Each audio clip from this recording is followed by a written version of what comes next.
Madam আপনার parcel. হ্যাঁ, thank you. এখানে কি করছে? বলছিলাম ম্যাডাম, আমার মেয়েটার না খুব খিদে পেয়েছে।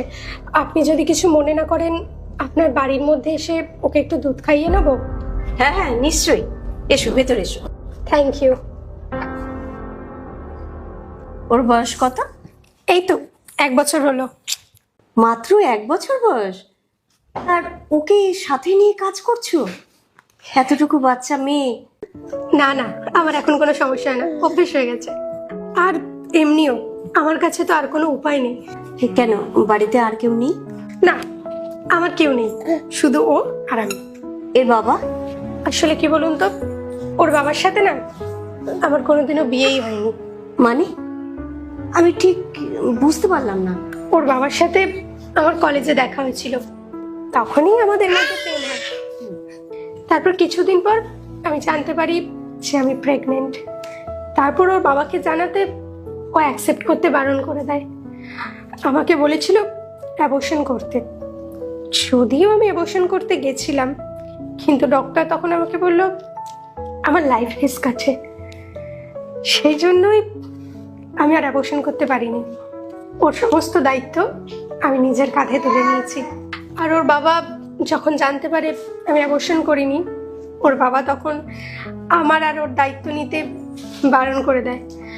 আর আমি ওর বাবাকে খুব ভালোবাসতাম, সেই জন্য আমি ওকে কোনোদিন ফোর্স করিনি। আর তোমার বাড়ির লোক, তারা কখনো তোমার সঙ্গে যোগাযোগ করার চেষ্টা করেনি?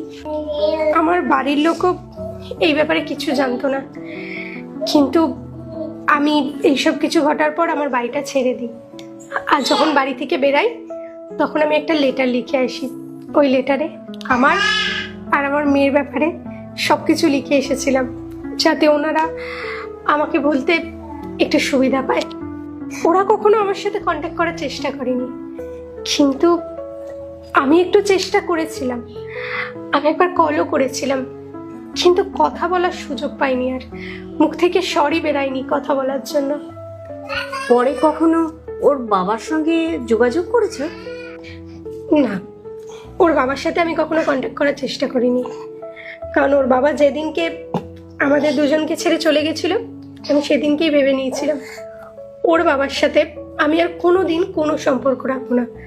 আমার জীবন থেকে আমি পুরো ওর নাম মুছে দেব। তাহলে এতটুকু বাচ্চাটাকে নিয়ে কাজ করতে তো তোমার খুব অসুবিধা হয়? না না, এখন আর অসুবিধা হয় না, আমার অভ্যেস হয়ে গেছে। আর এমনিও